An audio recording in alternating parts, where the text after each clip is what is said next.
भिवंडी तालुका के धुलखाड़ी इलकुंदे स्थित शिव मंदिर में ग्रामस्थ मंडल धुलखाड़ी इलकुंदे की ओर से आयोजित शिव महापुराण कथा का धार्मिक एवं भक्तिमय वातावरण में आयोजन जारी है। कथा के दूसरे दिन रविवार 23 अगस्त को भी बड़ी संख्या में शिव भक्तों और श्रद्धालुओं ने कार्यक्रम में सहभाग लेकर धर्म लाभ लिया। कार्यक्रम की शुरुआत शाम 5:30 से 6:30 तक हरिपाठ से हुई। इस अवसर पर जय हनुमान प्रासादिक हरिपाठ मंडल खांडवल की ओर से हरिपाठ का आयोजन किया गया। इसके पश्चात शाम 6:30 से रात 8:30 तक शिव महापुराण कथा का आयोजन किया गया। हरिभक्त पारायण गुरुवर्य चिंतामणि महाराज व बालयोगी विशालनाथ जी महाराज के मार्गदर्शन में चल रही इस कथा में कथा प्रवक्ते हरिभक्त पारायण श्री वासुदेव महाराज ढोले लोनाड द्वारा श्रद्धालुओं को शिव महापुराण कथा का रसपान कराया जा रहा है। कथा के दौरान मंदिर परिसर में भक्तिमय वातावरण देखने को मिला। श्रद्धालुओं ने शांतिपूर्वक कथा का श्रवण करते हुए भगवान शिव की भक्ति में सहभाग लिया। कथा के पश्चात उपस्थित सभी श्रद्धालुओं के लिए महाप्रसाद का आयोजन किया गया। धुलखाड़ी एलकुंदे में आयोजित यह शिव महापुराण कथा 22 अगस्त से 29 अगस्त 2026 तक प्रतिदिन शाम 6:30 से रात 8:30 तक आयोजित की जा रही है। आयोजक मंडल की ओर से सभी शिव भक्तों एवं श्रद्धालुओं से आगामी दिनों में भी अधिक से अधिक संख्या में उपस्थित होकर कथा एवं धार्मिक कार्यक्रमों का लाभ लेने की अपील की गई है।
मग अशा वेळेला झोप न लागल्यामुळे चिडचिड होते, झोप न लागल्यामुळे शरीर थकलं जातं.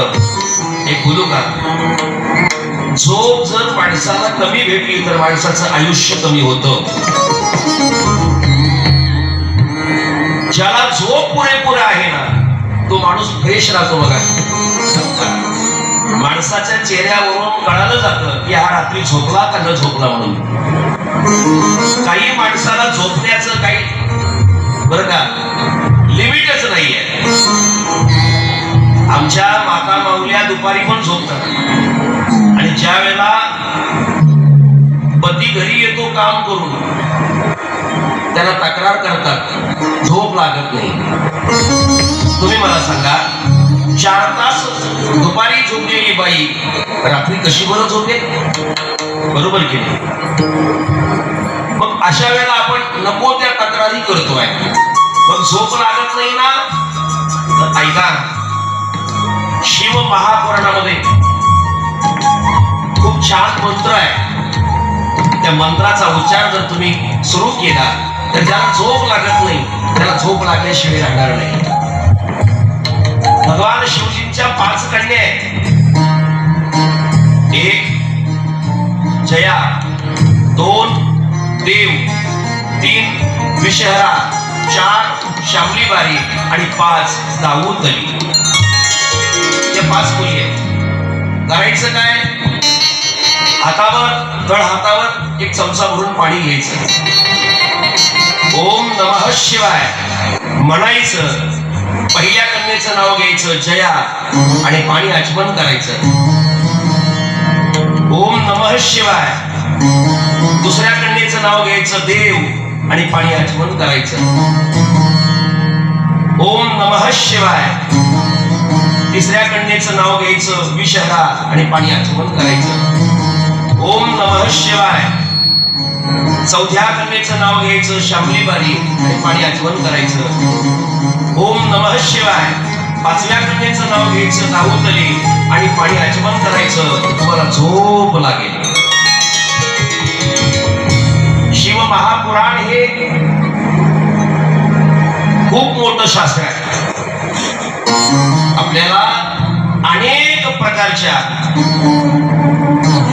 वेदना असतील, अनेक प्रकारचं दुःख असेल, अनेक प्रकारची संकट असतील, त्या सगळ्यांचं निवारण करण्याचं काम शिव महापुराणाचं कार्य आहे. या परिसरामध्ये अनेक लोक आहेत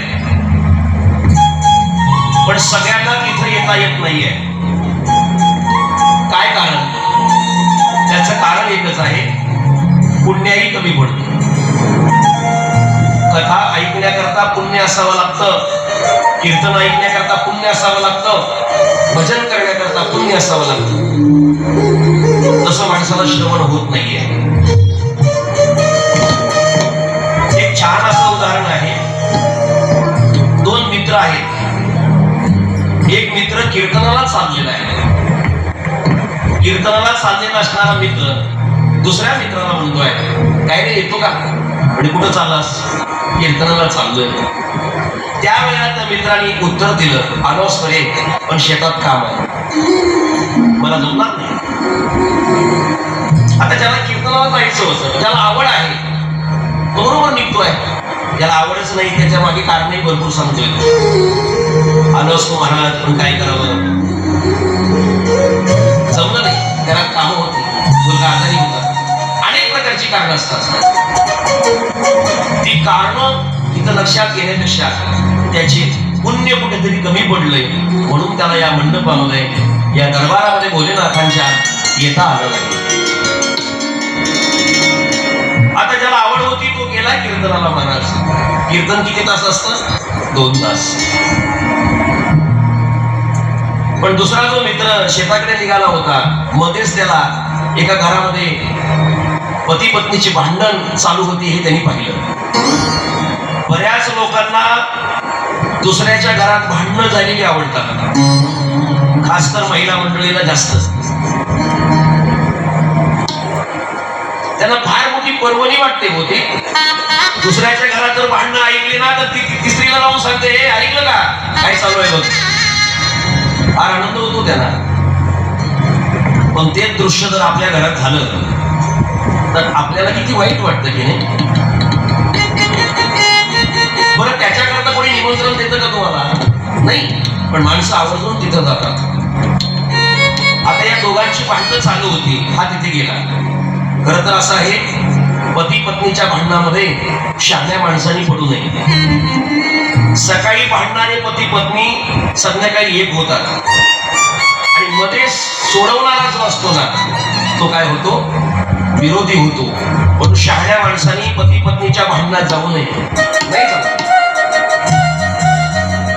यांनी डोळ्यांनी पाहिलं, याला तो आवडीचाच विषय होता.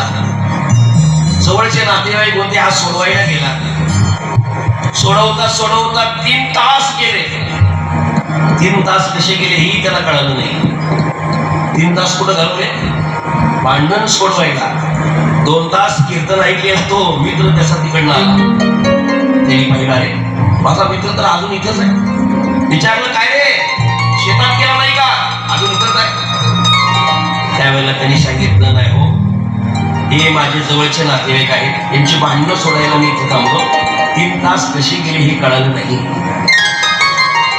माझा दृष्टांत संपला. मला सिद्धांत हा द्यायचा आहे की दोघांकडे वेळ होती, पण एकाने वेळ कीर्तनाला दिली आणि एकाने वेळ भांडण सोडवण्यात घालवली. ऐका, ज्याची पुण्याई होती त्याने 2 तास कीर्तन श्रवण केलं आणि ज्याच्याकडे पुण्याई नव्हते ना त्यांनी 2-3 तास ती भांडण सोडवण्यात घालवली. अर्थात कथा कीर्तनाकरता पुण्याचा संचय लागतो. तसं होत नाही महाराज. कोणाच्याही घरी भजन होत नाहीये, कोणाच्याही घरी हरिपाठ होत नाहीये. भगवंत हरी भजन कीर्तन, भगवंत हरी भजन कीर्तन, भगवंत हरी भजन कीर्तन,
भाग्यवंताच्या घरी भजन असतं. पुण्य असावे लागतात. पुण्याशिवाय कथा कीर्तनाचं श्रवण होत नाही. काल आपण पाहिलं त्या देवराज ब्राह्मणाची कथा पाहिली, दुराचारी होता. कालच्या दिवशी आपण एका पुरुषाची कथा पाहिली. आपण आज एका स्त्रीची कथा पाहणार आहोत. समुद्राच्या काठावर बाष्पळ नावाचं गाव आहे आणि त्या गावात बिंदुक नावाचा ब्राह्मण राहतो.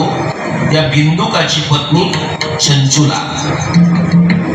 ते गाव असं होतं ना, त्या गावात सगळे दुराचारी होते महाराज, सगळे पापी होते. भजन करणारं त्या गावात कोणी नव्हतं. सगळे चोरी करणारे होते, सगळेच वाईट वागणारे होते. पण पुढे असा प्रसंग झाला, चंचुलेचा पती बिंदुकाला सर्पदंश झाला आणि तो मरण पावला. आता चंचुला एकटी झाली. पती असताना सुद्धा ती दुसऱ्याच्या घरात भांडणं लावायला जायची महाराज. तिला भांडण लावल्याशिवाय घरी झोपच लागत नव्हती. तुम्ही स्वतःचा आत्मपरीक्षण करा महिला मंडळ. आपला स्वभाव तसा आहे का? आपण तसं वागतो का? आपण जर तसे वागत असाल तर या शिवजींच्या दरबारामध्ये त्या वागण्याचा त्याग करा. ती बाई जाऊन भांडणं लावायची, निघून यायची. आता तर तिचा पती नाहीये, आता ती एकटी आहे. आता सैरा वैरा तिचं जीवन बंद.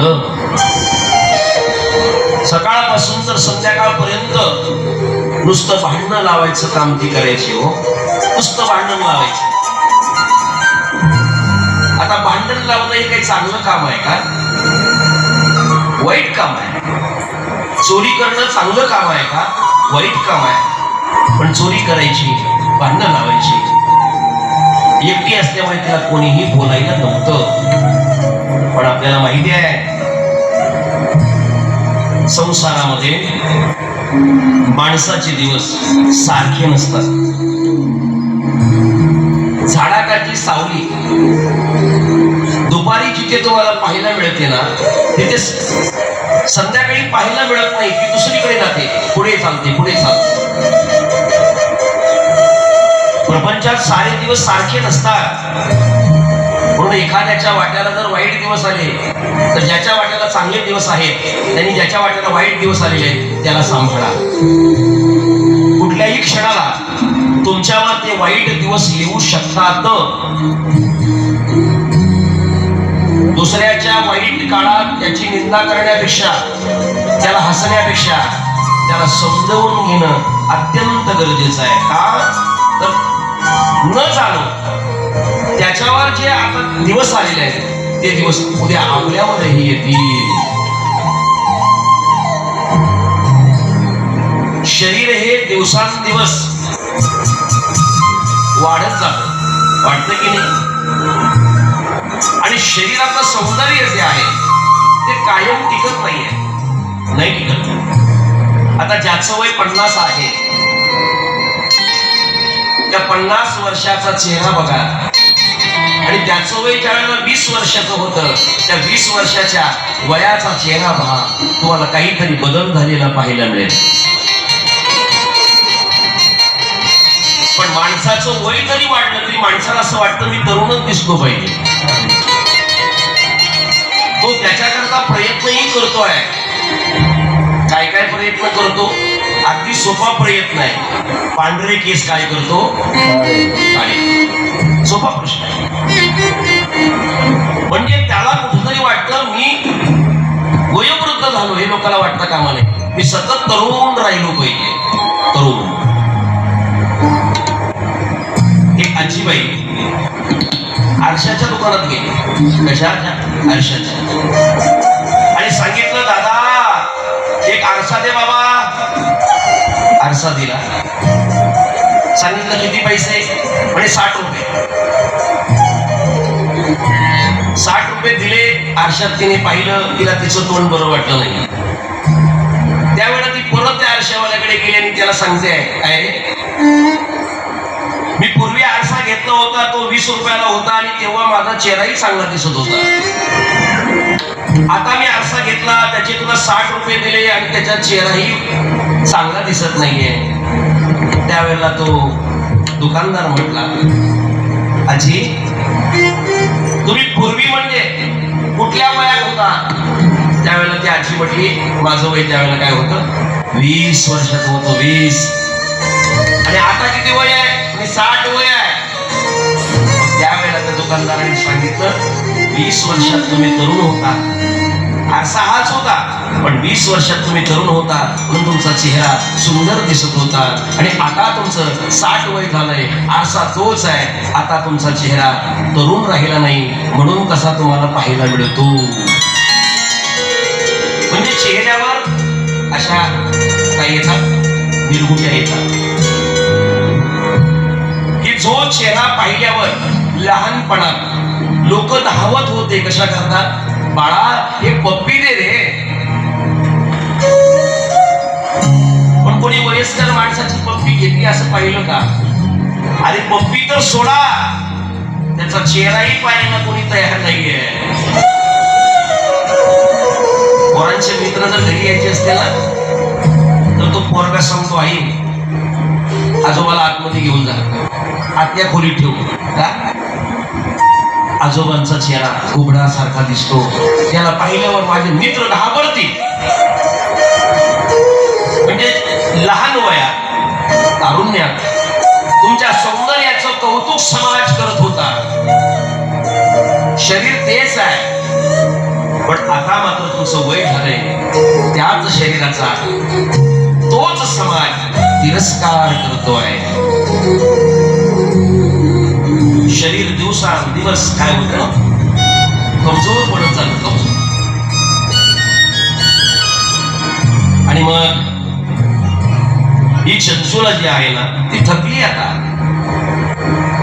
डोळ्याने दिसत नाही तिला, पाठीचा कडा तिचा वाकलेला आहे, अन्न भेटत नव्हतं तिला खायला. ती प्रत्येकाच्या घरात जायची, अरे काहीतरी माझ्या पोटाला अन्न द्यावे. तुम्ही मला सांगा, ज्याच्या घरात जाऊन या बाईने भांडणं लावलेली आहे, ती लोक तिला अन्न देतील का? देऊ शकत नाही. सगळ्यांनी सांगितलं तुला अन्न मिळणार नाही, अरे मी उपाशी आहे, तू उपाशी राहा नाहीतर काही कर, पण तुला अन्न मिळणार नाही. मग तिने विचार केला, लोकांची तरी काय चूक आहे?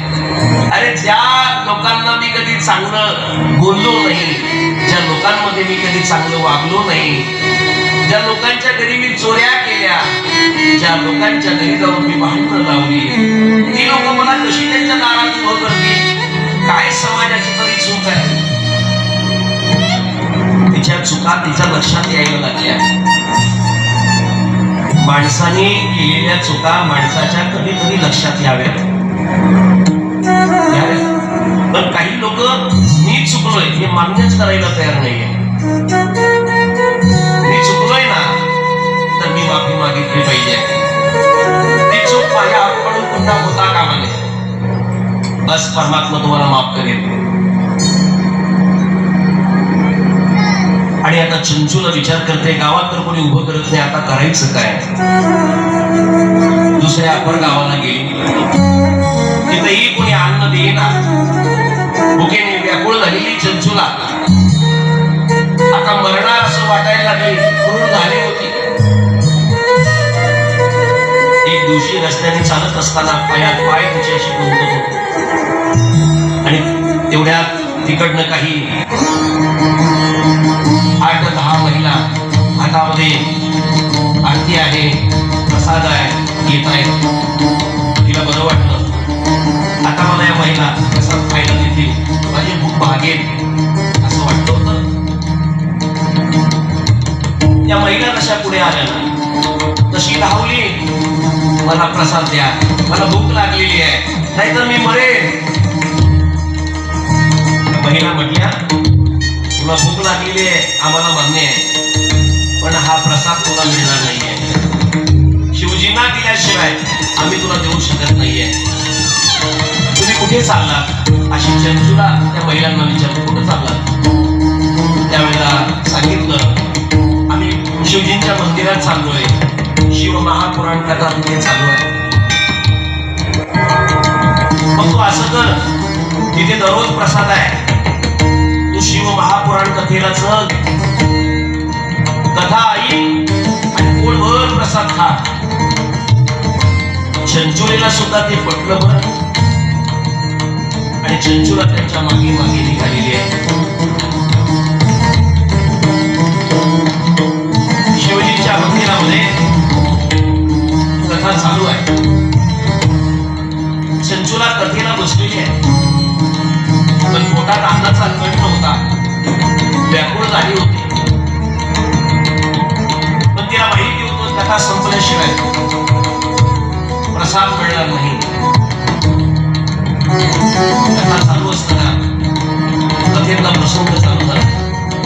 तो कथाकार म्हणू लागला, कर्म माणसाला भोगावे लागतात आणि कर्म भोगण्याकरता माणसाला यावं लागतं. विश्वावली जानोबारे सांगतायत, अगा कर्मे जैवरावी दैतीही सुख दुःखी फळावे आणि तयाती भोगावया यावे देहायिका. कर्म भोगण्याकरता माणसाला यावं लागतं. आणि ऐका, फार महत्वाचा मुद्दा आहे. केलेले कर्म माणसाला भोगावेच लागतात.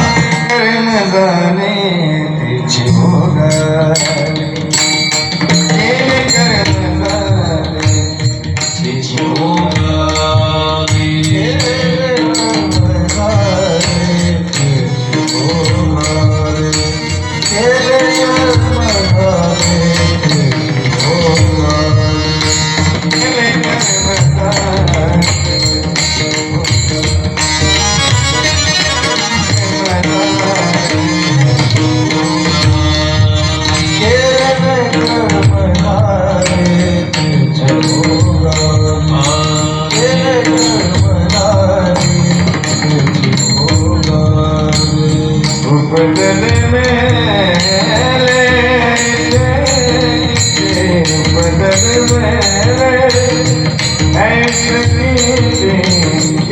कर्मदाने तिची भोगावे.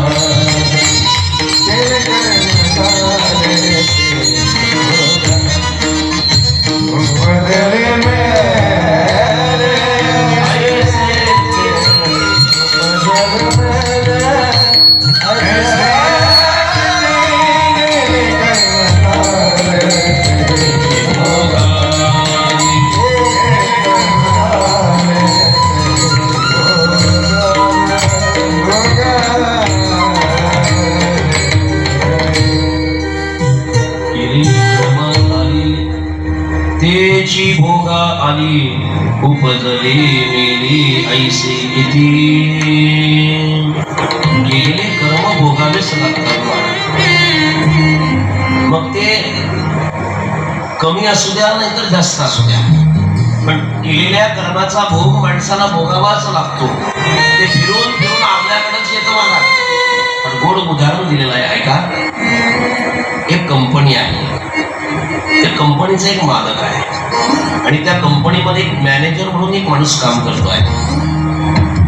अगदी कंपनी चालू झाल्यापासून तो मॅनेजर त्या ठिकाणी काम करत होता. आता त्याचं वय जास्त झाल्यामुळे तो थकला गेला. एक दिवशी प्रसंग असा आला, मालक आला, मॅनेजरने सलाम केला नाही म्हणून मालकाला राग आला आणि त्या रागापोटी त्या मालकाने त्या वयोवृद्ध मॅनेजरच्या एक कानाखाली मारला. वाईट वाटलं ना. अरे, मालकाने निदान माझ्या वयाचा तरी विचार करायला पाहिजे होता. का मारलं मला? असं मी काय मोठा अपराध केला? थोडं वय झाल्यामुळे त्याला उठायला त्रास झाला ना, नमस्कार करायला त्रास झाला, एवढं काय? यांनी का मला मारलं? दुःख झालं मला. विनाकारण जर आपल्याला कोणी मारलं तर माणसं दुःख करतात विनाकारण. सुख असेल तर मार खाणारा म्हणतो जाऊ दे रे, आपलं चुकलंय. पण त्या वयोवृद्ध माणसाला वाटलं की नमस्कार करायला थोडा वेळ झाला तरी काही फार मोठी चूक झाली असं मला वाटत नाहीये, पण मारलं मला दुःख वाटलं. पण मालकाला काही बोलू शकत नाहीये का? तर तो मालक आहे. मी आता रिटायर व्हायला आलोय. आता जर मी त्याला काय बोललो तर तो मला काहीतरी कामावरून काढून टाकेल. काही बोलला नाही, पण राग मनात होता मला. घरी आला. घरी आल्याबरोबर पत्नीने सांगितलं, ओ चहा देऊ का? हा म्हटला. चहा घेऊन आल्याबरोबर कुठल्याही प्रकारचे विचार न करता हातात चहा घेतला नाही, पण पत्नीच्या एक कानाखाली चपराक दिली. पत्नी विचारते, कधी माझा नवरा मला उलट बोलला नाही आणि आता मारण्याचं कारण काय? वाईट वाटलं तिला, रागही आला. काही वेळात मोठा मुलगा आला आणि तो म्हणू लागला, आई मला जेवायला दे ग. असं बोलल्याबरोबर त्या आईने मुलाच्या कानाखाली एक चपराक दिली. मुलगा विचार करतोय, मी जेवण मागितलं सांगितलं आईने माझ्या चपराक दिली, का असं मारलं मला? वाईट वाटलं, दुःख वाटलं, पण मनात मात्र राग होता, विनाकारण आईने मला मारलंय. आणि असा सोफ्यावर बसलेला होता. तेवढ्यात त्याचा लहान भाऊ गाडी खेळत खेळत आला. खेळता खेळता ती गाडी त्याच्या पायावर चढली, मोठ्या भावाच्या. राग आला मोठ्या भावाला, उठला आणि लहान भावाच्या कमरेत लाथ लागली. लहान भाऊ विचार करतोय, अरे मी याच्या अगोदर दादाच्या बऱ्याच वेळेला पायावर गाडी घातलेली आहे, दादा मला त्यावेळेला काही बोलला नाही, फक्त हसायचा. आणि आज माझ्या दादाने माझ्या लाथ मारली. राग आला, मनात राग होता, दरवाजात आला. आता तो राग कुठेतरी व्यक्त करायचा होता. कुत्रा बसला होता दारात. बाईचा राग, बाईला शांत करायचं असेल तर काय करते? दारात बसलेल्या कुत्र्याला काठीखाली मारते, तेव्हा ती शांत होते. तसं या बाळाला वाटलं मला विनाकारण मारलेलं आहे. एक दगड घेतला आणि कुत्र्याच्या अंगावर मारला. कुत्रा भुंकत भुंकत रोडवर पडायला लागला. तेवढ्यात तिकडनं एक अशी मोठी बरं का गाडी येत होती. ती गाडी थांबली, त्या गाडीतून एक माणूस उतरला. हा कुत्रा त्या गाडीच्या दिशेने चालला होता. त्या उतरलेल्या माणसाच्या पायाला तो कुत्रा चावला. आता ऐका, ज्याला तो कुत्रा चावला तो दुसरा तिसरा कोणी नव्हता, त्या कंपनीचा मालक होता. म्हणजे कर्म फिरून फिरून शेवटी भोगावेच लागतात. फार छान उदाहरण आहे. जीवनामध्ये या उदाहरणाला जवळ ठेवा. म्हणजे कर्म करत असताना कर्म चांगलंच केलं पाहिजे असं तुम्हाला वाटेल. काही उदाहरणं अशी आहेत, ते सिद्धांतापर्यंत तर घेऊन जातातच जातात, पण आपल्या जीवनाला कलाटणी देतात. हे ऐकत असताना ती चंचुला डोळ्यातून अश्रू काढते. तिच्या समोर तिने केलेल्या कर्माचा, तिच्या जीवनाचा सगळा तो पट समोर उभा राहिलेला आहे. अरे मी माझ्या जीवनात फार वाईट केलंय, फार चुकीचं वागलेले आहे, चोऱ्या केलेल्या आहेत, लोकांच्या घरात भांडणं लावलेली आहेत. मी बरं का चांगलं जीवन जगण्याची अपेक्षा नाही धरली पाहिजे. मला त्या कर्माची भोग भोगावीच लागते. कथा सांगत असताना हळूहळू समारोपाकडे कथा गेली. कथेची सांगता झाली आणि तुम्ही जसे व्यासपीठावर दर्शन घेतात तशी लोक दर्शनाला व्यासपीठाकडे आलेली आहेत. पण चढत असताना त्या पायरीमध्ये तिचा पाय काय झाला, गुंतला गेला. अंगात शक्ती नव्हती. खाली पडल्याबरोबर तिचं तोंड आहे ना ते काय लागलं, त्या पायरीला लागलं, रक्त वाहू लागलं. कथाकाराने पाहिलं, धावत आला. उठा उठा, लागलं का? सांगितलं महाराज माझ्या शरीराला हात लावू नका, मी अपवित्र आहे. आयुष्यभर मी चोऱ्या केलेल्या आहेत, आयुष्यभर मी भांडण लावलेले आहेत, मी अपवित्र आहे. महाराज बोलले काही चिंता करू नका. मी चंचुला बोलते, मी जीवनामध्ये केलेल्या कर्माचा मला पश्चाताप होतोय, वाईट वाटतंय मला. आता बऱ्याच वेळेला करताना काही वाटत नाही, पण करून झाल्यानंतर माणसाला काय होतो, पश्चाताप होतो. एखाद्याला मारताना काही वाटत नाही, पण तुरुंगात देऊन ठेवल्यानंतर त्याला कळतं आपण आपला राग काय करायला पाहिजे होता, आवरायला पाहिजे होता, आवरायला. आणि मग ते महाराज बोलले की तुला जर तुझ्या केलेल्या वाईट कर्माचा जर पश्चाताप होतोय तर तुला या दोषातून मुक्त करणारं साधन या कलियुगात आहे. बरं का, कलियुगात आहे.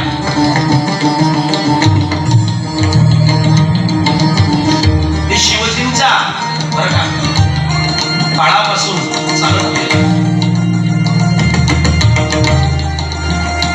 तू स्वतःची चूक मान्य केली की नाही? तुला पश्चाताप झाला की नाही?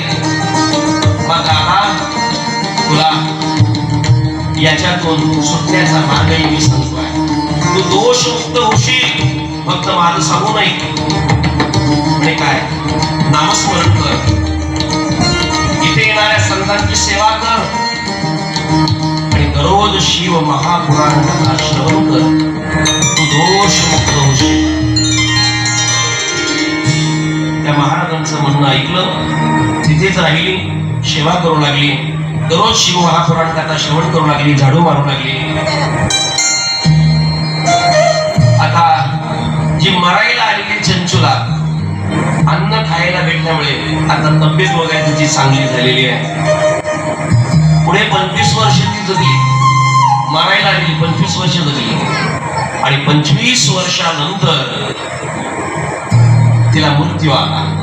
पण ऐका, मृत्यूच्या समयी तिच्या डोळ्यामध्ये भगवान शिवजींचं रूप साठवलेलं होतं, साठवलेलं होतं. परिणाम, ती चंचुला शिवलोकी गेली. महाराज, शिवलोकी. आता विचार करा, एवढं वाईट कर्म करून सुद्धा तिला भगवंताच्या धामाला जाण्याची, जाण्याचा अधिकार प्राप्त झाला. तो केवळ ना केवळ शिव महापुराण श्रवणाने प्राप्त झाला. उमापती महादेव की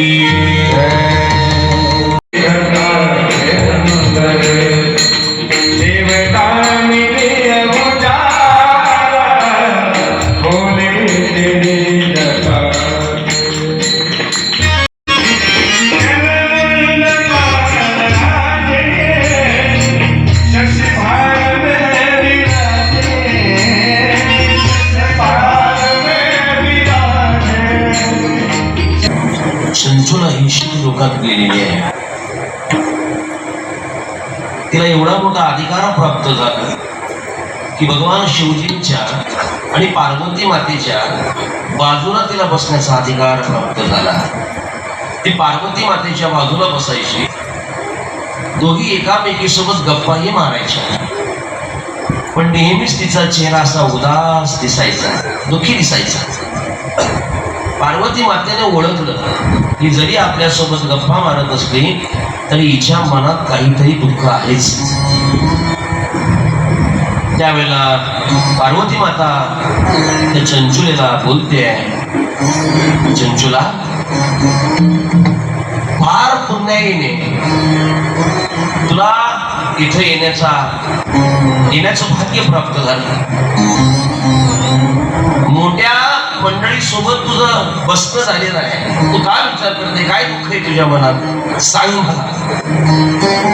त्यावेळेला चंचुलीने सांगितलं, मी तर आता शिवलोकी आलेली आहे, पण आई साहेब, माझा पती सर्पदंशाने काय झाला होता, मरण पावला होता आणि तो आता ब्रह्म राक्षस झालेला आहे.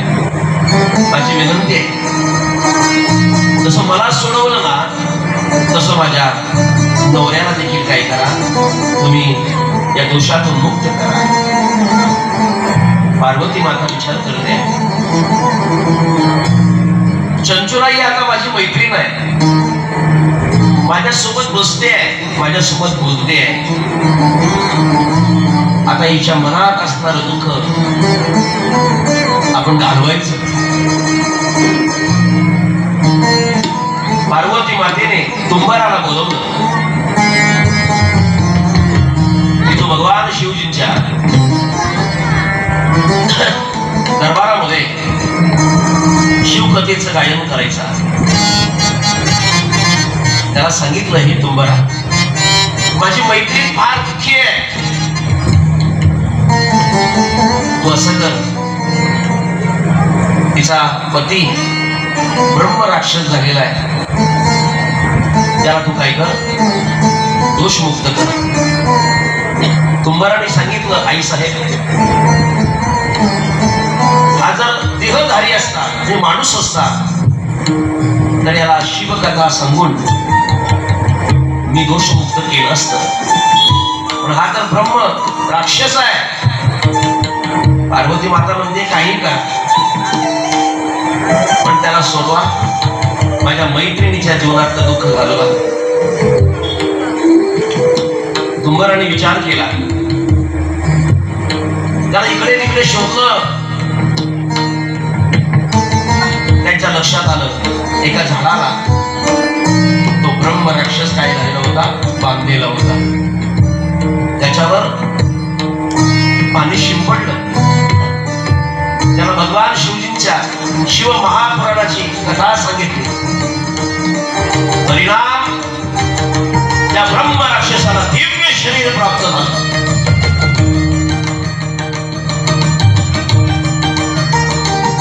या कथेतून मला हे सांगायचं आहे, तुमच्या जीवनात झालेल्या चुका तुम्ही जर मान्य केल्या तर परमात्मा तुम्हाला माफ करतोय. मी चुकलोय हे मान्य करा, त्याचा पश्चाताप होऊ द्या. शिवजी तुम्हाला दोषमुक्त करतील. उमापती महादेव की, पवन सुत हनुमान की. पुढे या कथेला आपण घेऊन जाताना आनंद होतोय की आपल्याला पुढे नारदांची कथा श्रवण करायची आहे. एकदा बरं का, सर्वांना आनंद होईल, सगळ्यांना व्यवस्थितरित्या भगवान शिवजींच्या कथेत नाचता येईल असं भजन घ्या, म्हणजे तेवढंच श्रोत्यालाही मनापासून आनंद होईल. एकदा गजर होऊ द्या.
नारदजींची कथा पाहिजे.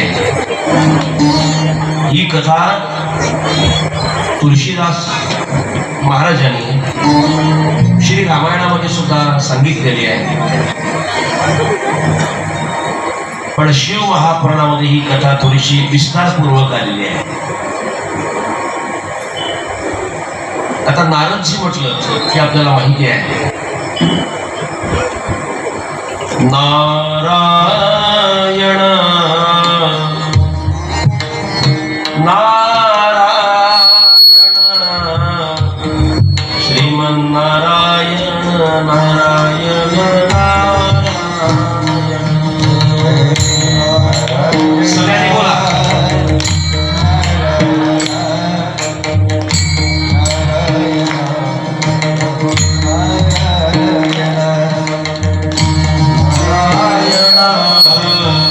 नारायण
मंडपात आलो की आपण भजन करतो.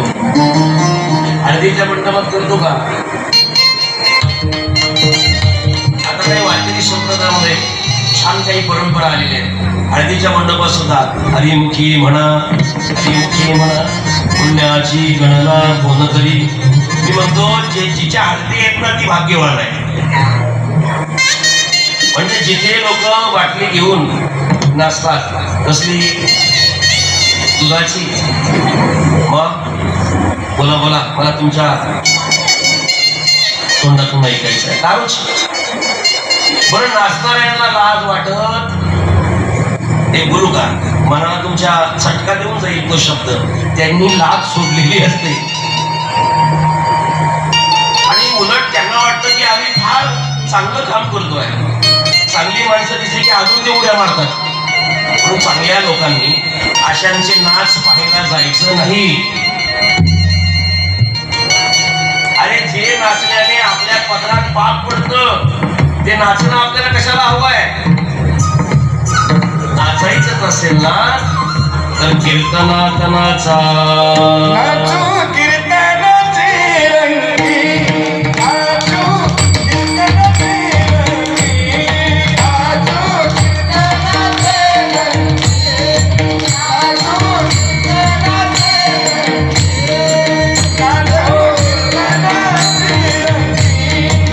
नाचू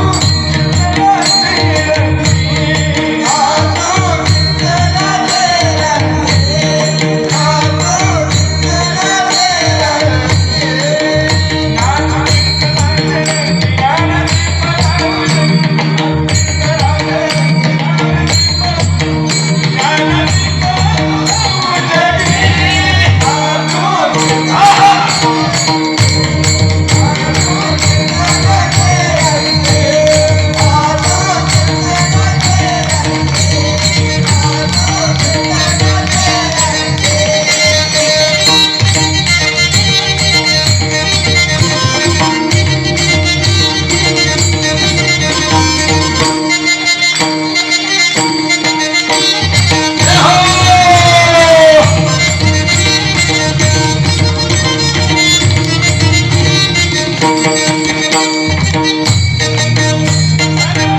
रंगी, नाचू कीर्तनाचे रंगी, नाचू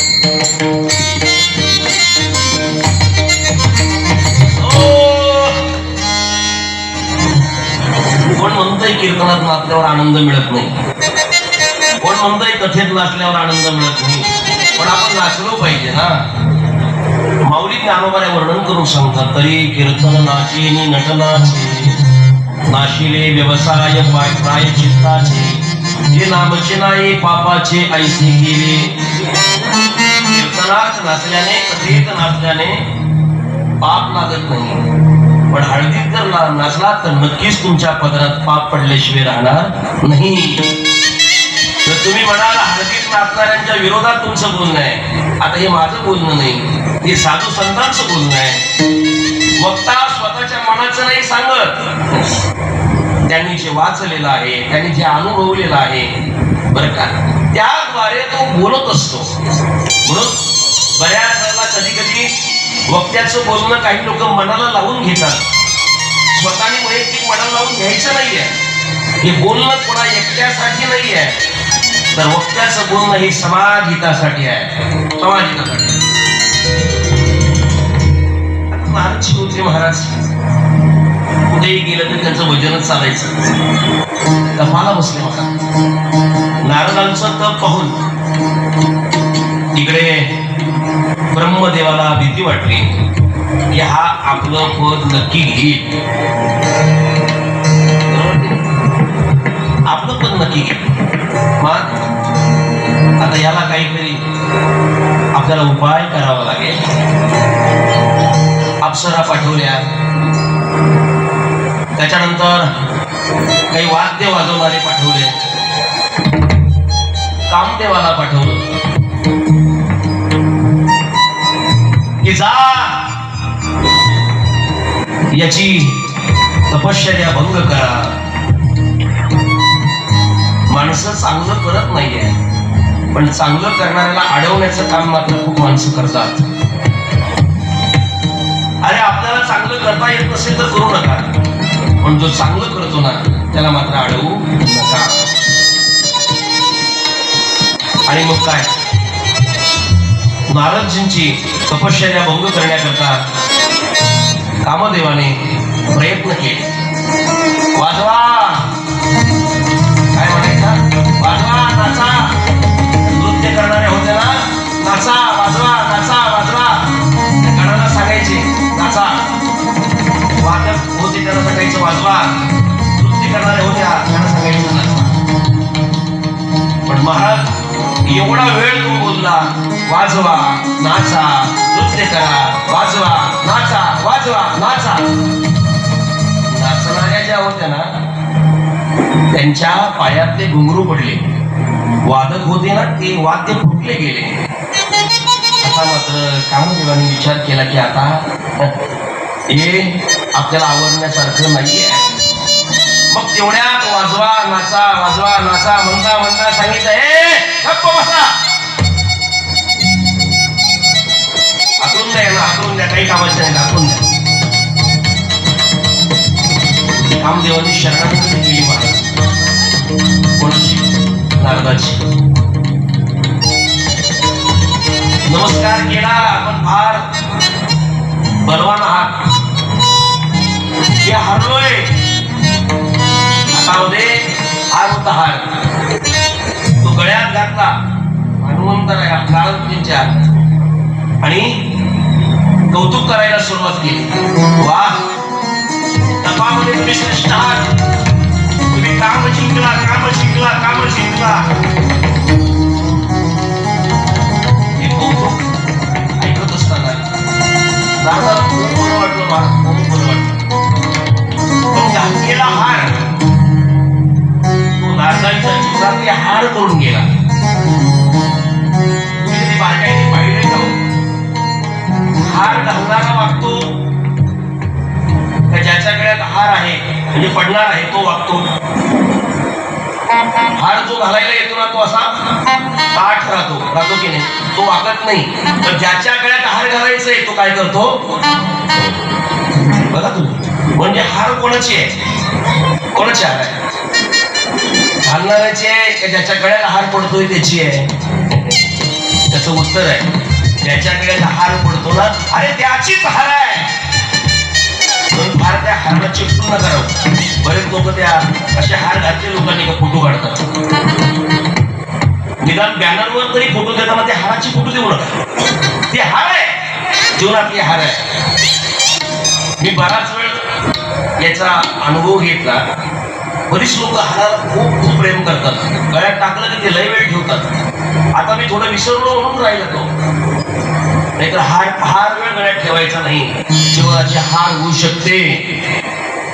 आता कोणी कोणत्या उद्देशाने घालतोय काय कळतं का कीर्तन करायला, पण हार आहे लक्षात ठेवा. नारदजी त्या कौतुकाला भालले.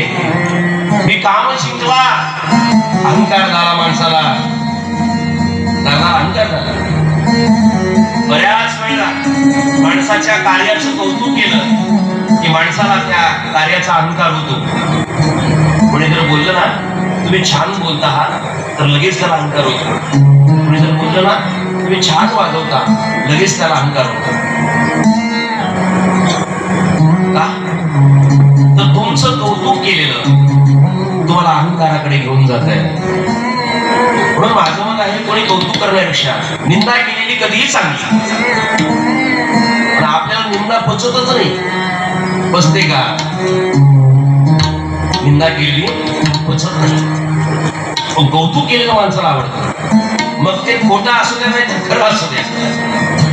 बऱ्याच वेळेला माणसाला वाटतं योजू बोलतोय ना, हे खोटं बोलतोय माझ्याबद्दल, तरी पण तो खोटं का असे ना, पण त्याला आनंद होतोय. त्याला आनंद होतोय. काम जिंकला या आनंदाने नारदजींना खूप आनंद झालेला आहे. खूप आनंद झालेला आहे. आणि मग नारदजी भगवान शिवजींना भेटायला निघालेले आहे. आपल्या या शिव महापुराण कथेची मार्गदर्शक आदरणीय पूजनीय चिदानंद स्वामी म्हणजे आपल्या सगळ्यांचे लाडके चिंतामणी महाराज यांचं स्वागत करा टाळ्यामध्ये. धन्याजी दिन धन्याजी दिन संत दर्शनाचा. धन्याजी दिन धन्याजी दिन संत दर्शनाचा. धन्याजी दिन धन्याजी दिन संत दर्शनाचा. धन्याजी दिन धन्याजी दिन संत दर्शनाचा. हे धन्याजी दिन धन्याजी दिन संत दर्शनाचा. अनंत जन्मी काशी न गेला. अनंत जन्मी काशी न गेला. अनंत जन्मी काशी न गेला. अनंत जन्मी काशी न गेला. अनंत जन्मी काशी न गेला. अनंत जन्मी काशी न गेला. भगवाने जाती भगवाने जाती हाती करावे. भगवाने जाती भगवाने जाती हाती करावे. भगवाने जाती हाती करावे.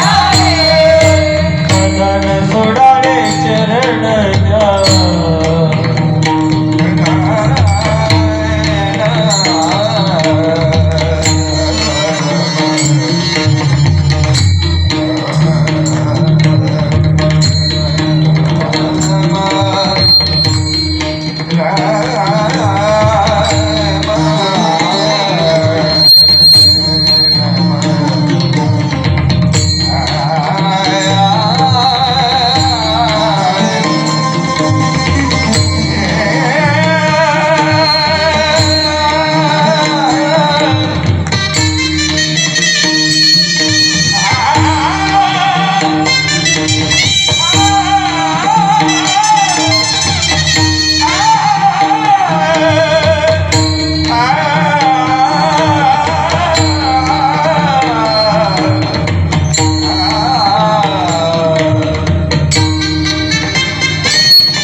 भाग्याचा उदय देही जोडी संत पाय.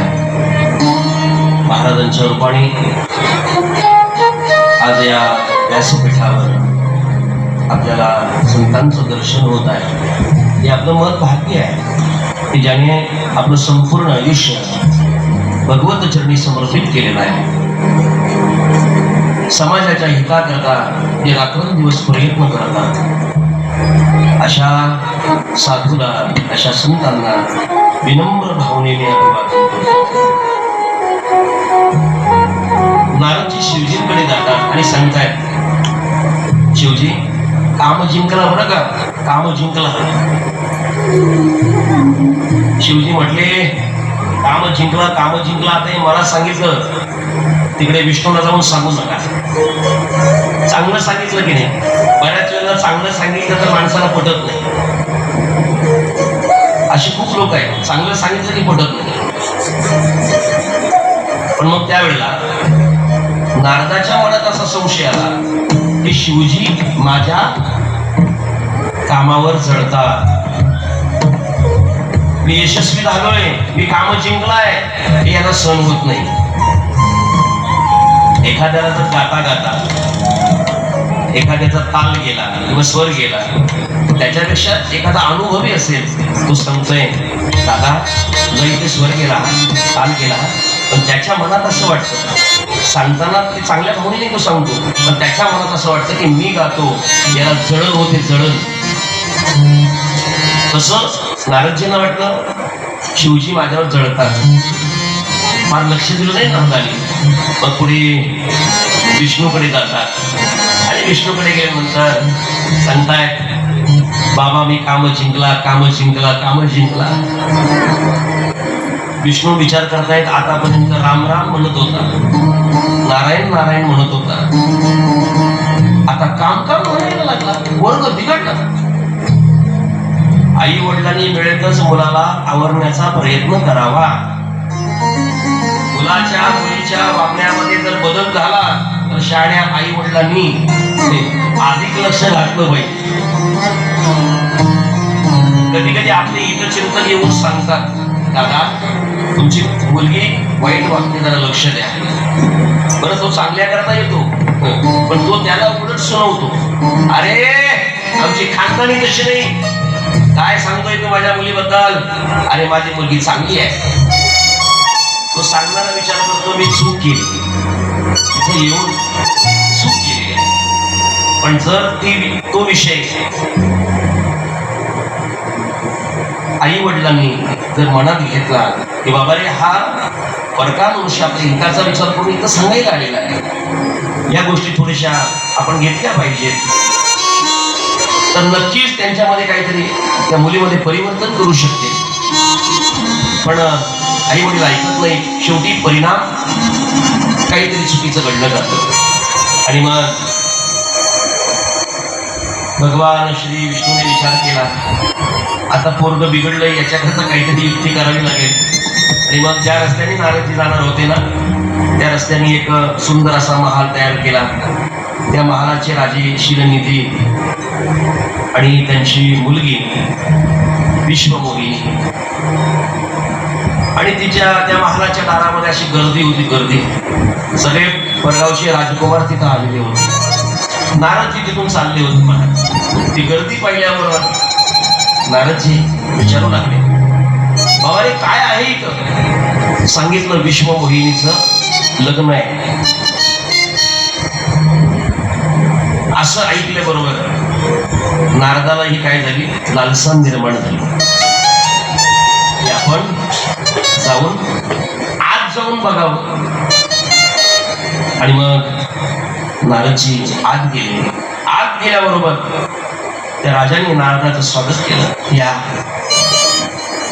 संत येती करा होची दिवाळी दसरा, फार मोठी पूजा केली महाराज. असं आसन दिलं बसायला.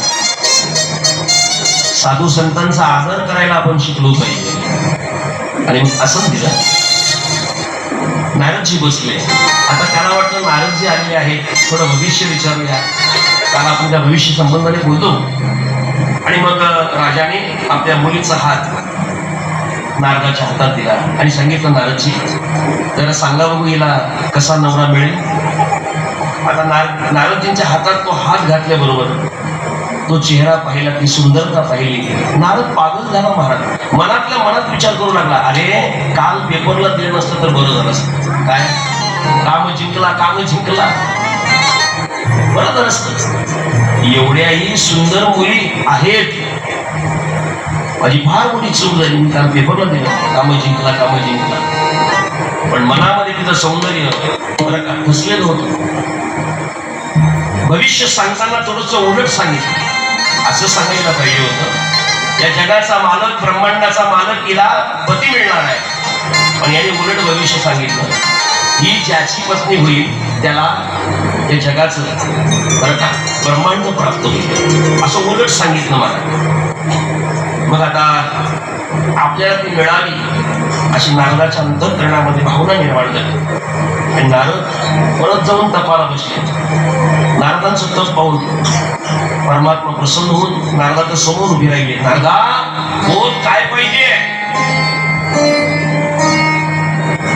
नारदजी बोलतायत, देवा आता थोडं वेगळं मागायला आलोय. म्हणजे काय? मला तुमचं हरिरूप द्या. देवाची अनेक रूप आहेत, हरिरूप द्या. भगवान बोलले, तथास्तु. हरिरूप दिलं महाराज, सगळं अगदी रूपवान झालं. तुम्ही मला सांगा, आरशाशिवाय आपला तोंड आपल्याला पाहता येतो का? आरशाशिवाय आरसा नाहीये, तुम्ही तुमचं तोंड पाहू शकता का? पाहू शकत नाहीये. आता हे हात आपल्याला दिसतात, आपलं हृदय, आपलं तोंड आपल्याला दिसतं, आपले पाय आपल्याला दिसतात, आपल्या पायाची बोटं, हाताची बोटं दिसतात, पण आपल्याला बिना आरशाचं तोंड दिसत नाही. आता नारदाला वाटलं हात सगळे असे गोरे पान पडले, पाय वगैरे सगळं गोरं शरीर, याला वाटलं आता बस आपलाच नंबर आहे आणि आयटीतच गेला. मला बरीच माणसं समाजात चालत असताना आयटीत चालतात, म्हणजे त्यांना असं वाटतं की आपल्या चालण्याचा कोणीतरी गुण गौरव करावा. गेले, चालत चालत गेले, सगळे शिवगण पाहत होते, चर्चा करत होते. अरे नुसतंच आपण आलो रे, आपला नंबर हुकला. हा एवढा सुंदर, तर याची माय किती सुंदर असेल. तसं नारदाची छाती जरा पुढे आली, म्हणजे मी खरंच काय आहे. माणसांनी कधी कधी सगळ्याच लोकांच्या कौतुकाला बहालायचं नाही. कधी कधी लोक स्वार्थापोटी आपलं कौतुक करतात.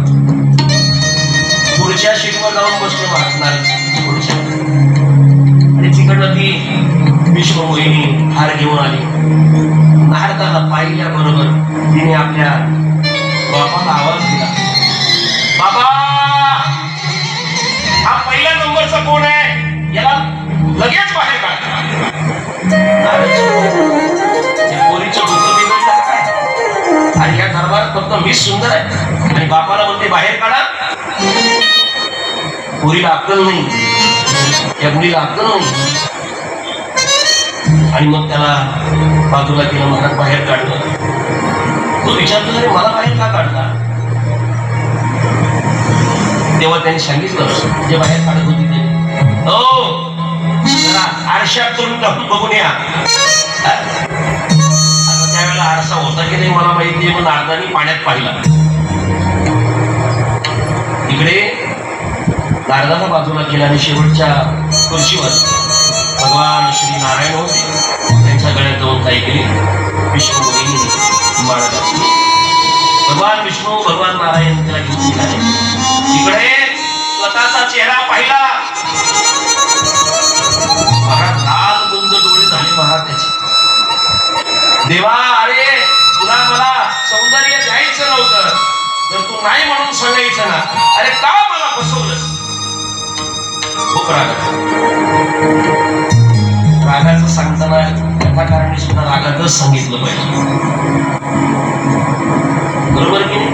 आता मी जर म्हटलो छत्रपती शिवाजी महाराज की जय, कसं वाटेल तुम्हाला ऐकायला? पण मी जर म्हणालो छत्रपती शिवाजी महाराज की, त्याकडे कुठे आवाजाचा उतार असेल असावा कुठे चढ असावा हे ज्याला कळालं तो श्रोत्यांची मन जिंकतो. लक्षात ठेवा, मन जिंकतो. नारद क्रोधाने देवाबद्दल नको नको ते बोलू लागले. रस्त्याच्या बाजूला उभी होती नारद. तिकडनं भगवान विष्णू आणि विष्णू मोहिनी तिकडनं रथात येते आहे. ते दृश्य पाहिल्यावर अजून लागून झालं आणि बरोबर देवाने तिथं काल कोटी केली तर तिथं काढून उभा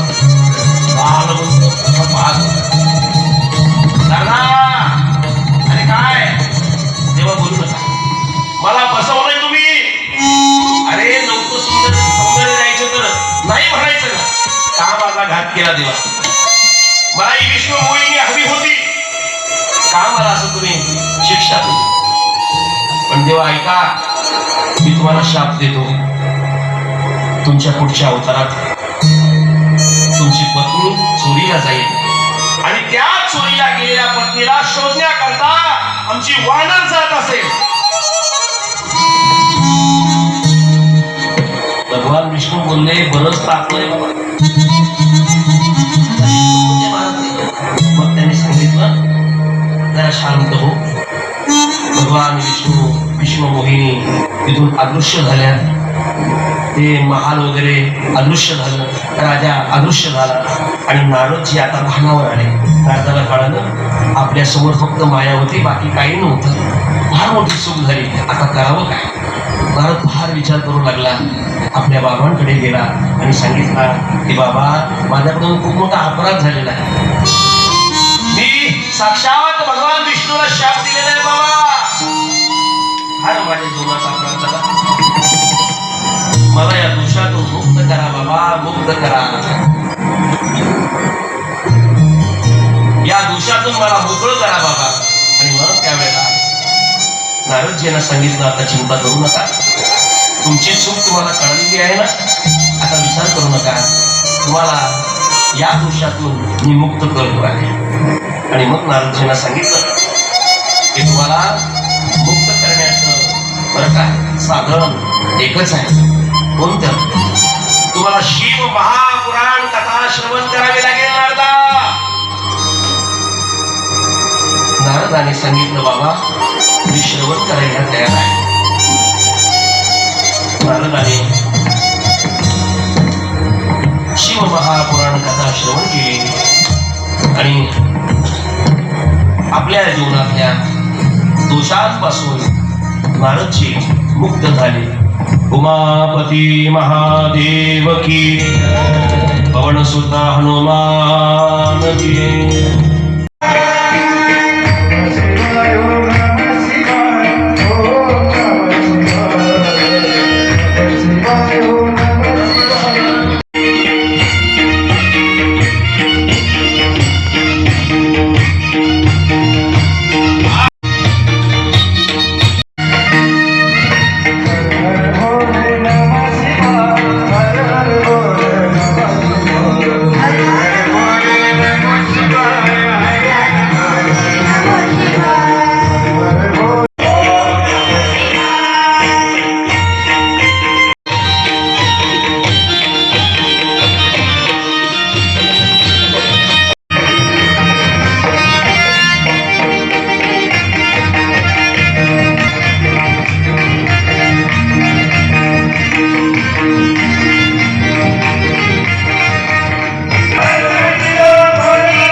तपस्वी असणारे,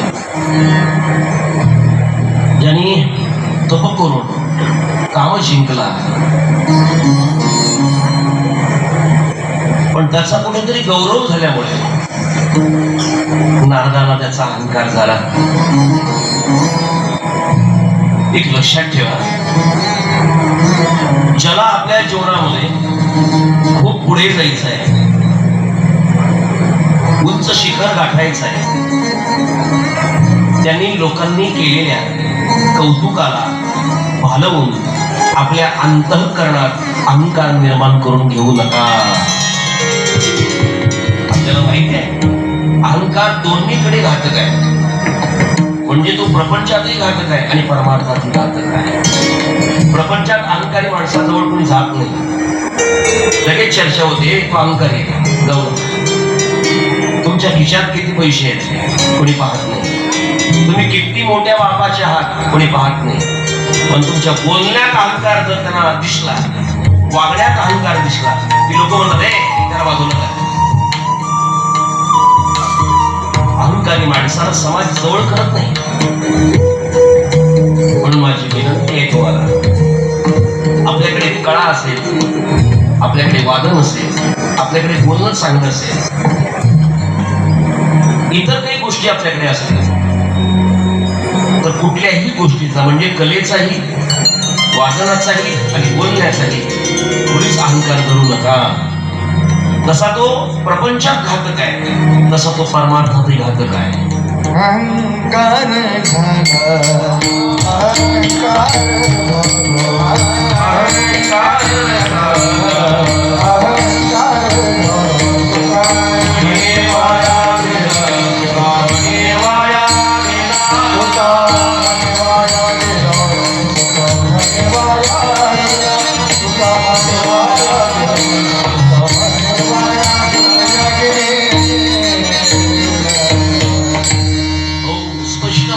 भाषा आहे. अहंकार झाला तुका म्हणे वाया गेला. मनुष्य वायाला जातो. आणि बोलू का, देवाकडे साधकाला बाधा देणारा जर कोण असेल तर तो अहंकार आहे. तो देवाकडे त्याला जाऊ देत नाहीये, जाऊ देत नाही. आणि शहाण्या माणसाला अहंकार होतो, अडाणी माणसाला अहंकार होत नाही. माऊली ज्ञानोबारांची भाषा आहे. नवल अहंकाराची गोठी, विशेषण लगे अज्ञानाची पाठी, सज्ञानाचे कंठी, झोंबे कंठी, नाना संकटी नचवी. नवल अहंकाराची गोठी, विशेषण लगे अज्ञाना पाठी, पण सज्ञानाचे झोंबे कंठी, नाना संकटी नाचवी. शाण्या माणसाला, ज्ञानी माणसाला अहंकार होतो, तो अडाणी माणसाला होत नाहीये. तो भगवंताकडे त्याला जाऊ देत नाही, तो त्याला चांगलं काम करू देत नाही, तो त्याला यशस्वी होऊ देत नाही. तो ज्या कार्याकरता निघालेला आहे त्याला त्या कार्यापर्यंत तो पोचू देत नाही. तो अहंकार आहे. पण अहंकार झाला तुका म्हणे वाया गेला. पण हे जरी प्रमाण असलं तरी दुसरंही संतांचं प्रमाण आहे. अहंकार गेला तुका म्हणे देव झाला. अहंकार जर केला तर माणूस देव होतो. देव. मग आता आपल्याला देव व्हायचंय का दानव व्हायचंय आपल्या हातात. आपल्याकडे जी जी सामुग्री आहे त्या सामुग्रीचा अहंकार धरू नका. आपल्याकडे संपत्ती असेल, संपत्तीचा अहंकार धरू नका. आपल्याकडे शारीरिक बळ असेल, शरीराचा अहंकार धरू नका. आपल्याकडे बुद्धिबळ असेल, बुद्धिबळाचा अहंकार धरू नका. आपल्याकडे सत्ताबळ असेल, सत्ताबळाचा अहंकार धरू नका. बरं का. आपल्याकडे ज्ञान असेल, ज्ञानाचा अहंकार धरू नका. तुका म्हणे नरकी गाली अभिमान. बरं का. अभिमान माणसाला नरकात घालवतोय. पण अभिमान जर निवृत्त आपण झालात ना तर महाराज म्हणताय तो देव होतो. देव. नारदजींच्या अंतःकरणामध्ये मी काम जिंकला हा अहंकार होता, पण कुठपर्यंत माया डोळ्यापुढे होती तोपर्यंत. माया निघून गेली, अहंकार संपला. तसं आम्ही सगळे मायेच्या अधीन आहोत. आपल्याला वाटतं माझ्यापेक्षा मीच मोठा आहे, बस दुसरं कोणी मोठा नाही आहे. पण लक्षात ठेवा, तुमच्याकडे जे आहे ते एक ना एक दिवस त्याला तुम्हाला सोडून जायचं आहे, याचा तुम्हाला विसर पडलेला आहे. अहंकार का, कशाचा अहंकार आहे? एक दिवस सगळ्याला आपण सोडून जायचं आहे, हे ज्याच्या मनात आहे ना तो कुठलाच अहंकार करत नाही. लक्षात ठेवा. ज्यार्थी आम्हाला अहंकार झालेला आहे त्यार्थी आम्हाला मरणाचा विसर पडलेला आहे. मरणाचा ज्या माणसाला विसर पडतो तोच पाप करतो. लक्षात ठेवा. मरणाचा ज्या माणसाला विसर पडलेला आहे तोच अहंकार करतोय. एक छान उदाहरण आहे. शांती ब्रह्म एकनाथ महाराज, त्याला शांती ब्रह्म म्हणतात. शांत, श्रीमंत आणि संत. त्यांना भेटायला एक माणूस आला, नमस्कार केला आणि विचारू लागला, बाबा तुम्ही एवढे शांत कसे हो? अशी शांती मला पण मिळावी असं मला वाटतं. काय करावं लागेल? नागबाबांनी त्याला सांगितलं, बाबा इकडे अगोदर जवळ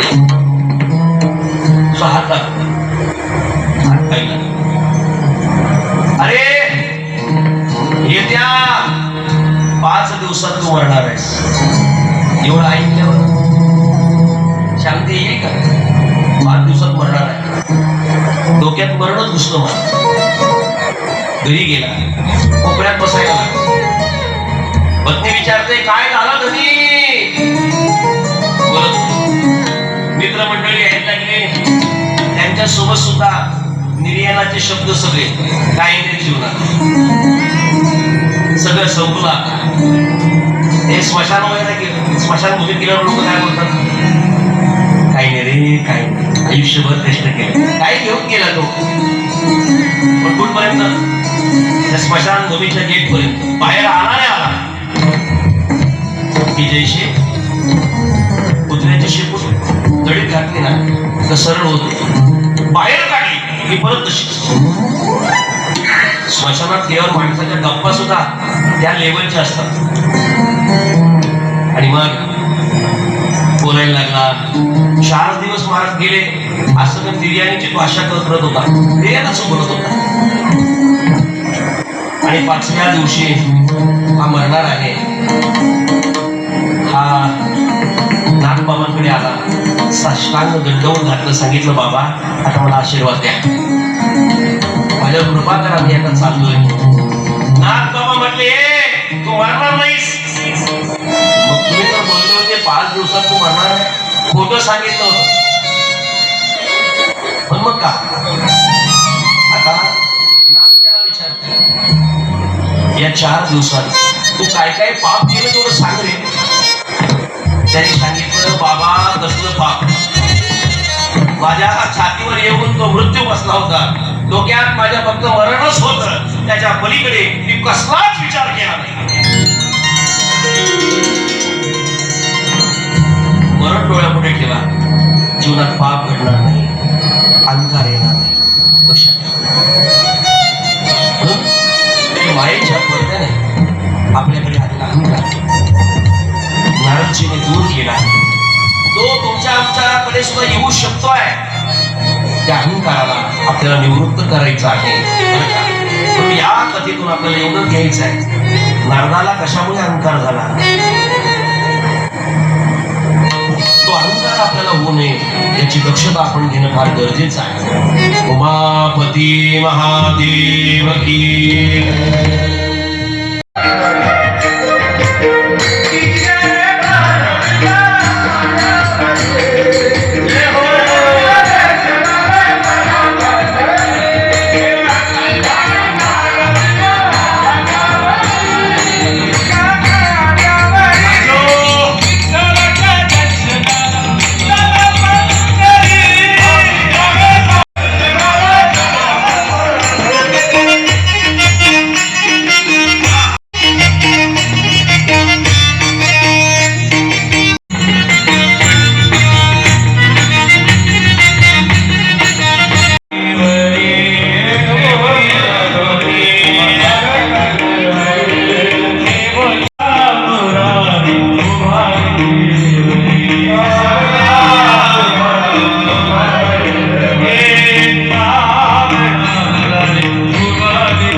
सुरुवात झाली होती सुटका देखील होईल याची आपण नोंद घ्यायची आहे सर्व आयोजक मंडळांनी. पुनश्च मी सर्व क्षेत्रातून आणि मंडळी या कार्यक्रमाकरता अगदी आवर्जून उपस्थित राहत आहेत.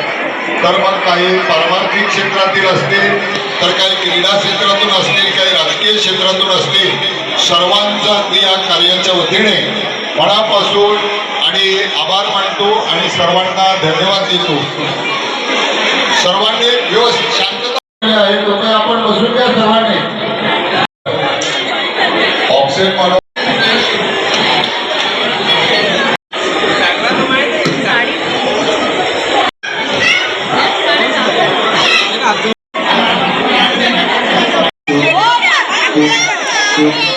बोला